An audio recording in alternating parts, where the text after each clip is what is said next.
Salve, amada Igreja na gloriosa paz do nosso Senhor Salvador Jesus Cristo. Nesta manhã eu gostaria de meditar com você sobre os personagens de destaque no Novo Testamento. Nós estamos falando sobre alguns deles.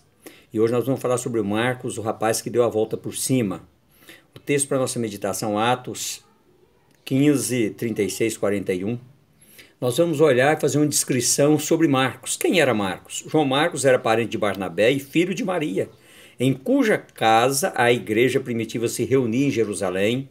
Talvez Maria fosse uma mulher relativamente rica, pois ela tinha pelo menos uma empregada, a Rode, aquela mesma que recebeu Pedro na porta.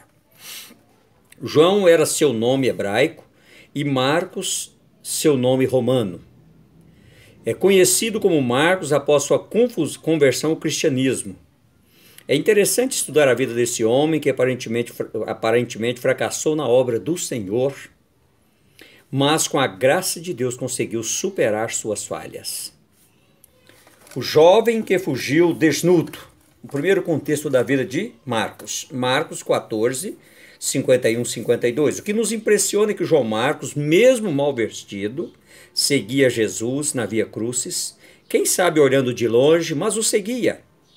Mesmo sem preparo ou mal vestido, disfarçado, ele procurou seguir a Jesus, mostrando dessa forma o seu amor pelo seu mestre, que no momento estava enfrentando uma das horas mais difíceis e decisivas do seu ministério.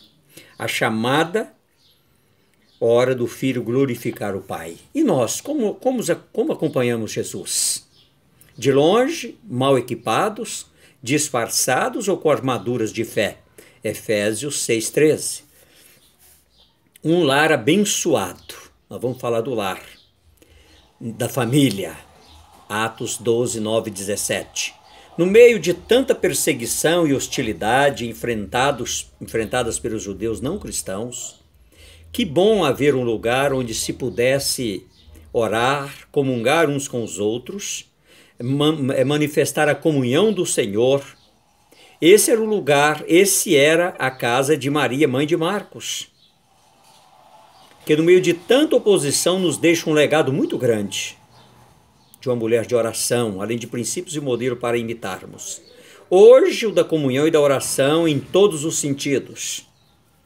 Aqueles irmãos estavam aflitos com a prisão de Pedro e mesmo assim estavam juntos em oração. Havia oração incessante, intercessão sem parar.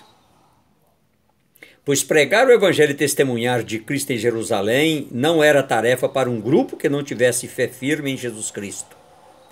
Porque o contexto nos mostra que muitíssimos sacerdotes abraçavam a fé. Atos 6, 7.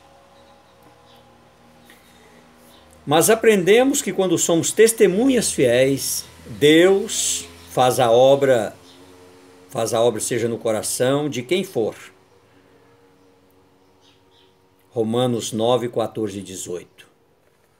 Nós vamos olhar também, porque todas as pessoas têm momentos de altos e baixos, e não é diferente também com João Marcos. Nós também somos assim, temos altos e baixos na nossa carreira ministerial, na nossa vida espiritual, no trabalho, na obra, na igreja, à frente do ministério. O seu fracasso como missionário. Atos 12, 25, 13 e 13. Em companhia de seu tio Barnabé, João Marcos acompanhou a Paulo em sua primeira viagem missionária até Perge, onde Marcos voltou por motivos não declarados. Atos 13, 13. E talvez seja por isso que Paulo rejeitou depois. Porque Paulo era um homem ousado, corajoso e determinado, um homem que não abria mão do alvo dele, daquilo que ele se propusera no coração para realizar. E João Marcos não tinha essa mesma firmeza. Rejeitado por Paulo para a segunda viagem missionária. Ele e Barnabé, agora sem Paulo, ele e Barnabé partiram para Chipre. Atos 15, 38 e 40. O que aconteceu realmente com João Marcos em relação ao seu fracasso como missionário, ainda hoje é ignorado pelo menos por nós. Mas não devemos julgar. Nós não devemos julgar o que aconteceu com ele. Nós só precisamos olhar para o lado bom do que ele fez, do que ele do que Deus usou ele para fazer, e através dele muita coisa boa aconteceu. Nós não precisamos olhar para o lado negativo. Nós temos uma mania de julgar as pessoas, mas não devemos julgar. Não julgueis para que não sejais julgados. Mateus 7,11. O que aconteceu com Marcos tem se tornado um fenômeno que se repete hoje em nossas igrejas. Pessoas querendo servir ao mestre, mas seguindo-o bem de longe, sem determinação e convicção verdadeira, e alguns até sem experiência de conversão. Não é nem convertido. Às vezes recebeu uma palavra de algum fanfarrão, de algum falso profeta, de algum revelador, entre aspas, e a pessoa empolga e acha que Deus o chamou, que o Espírito Santo chamou ele para aquela obra. Ele não procura, ele não vai para a oração, ele não paga o preço em oração. É o que acontece com muitos hoje. Hoje muitos João Marcos estão dentro das igrejas. Ser um seguidor de Jesus é algo muito além de um desejo fortuito de ser missionário ou acompanhante de uma caravana. Tanto Marcos como qualquer um de nós que almejamos o ministério, antes de tudo precisamos ser crentes e até pagar o preço do ofício. Marcos 8,34. Ele teve uma segunda chance, é o que nós devemos também. Nós somos muito duros às vezes. Nós precisamos aprender que todo mundo tem direito de errar e voltar atrás. Atos 16, 15, 36, 39, 2 Timóteo 4, 11. João Marcos e Barnabé. Graças a Deus, Barnabé deu uma segunda chance a João Marcos. Alguém não abriu mão dele. Paulo era um homem vigoroso, um ministério diferente, mas Barnabé também era um homem cheio do Espírito Santo, com ministério de mansidão, e ele dá uma segunda chance para Marcos, mas Paulo não tinha a mesma convicção do potencial dele. O resultado foi que Paulo e Barnabé se separaram por causa de João Marcos, e Barnabé, filho da exortação, levou na sua viagem missionária a Chipre, verso 39, dando-lhe a segunda chance.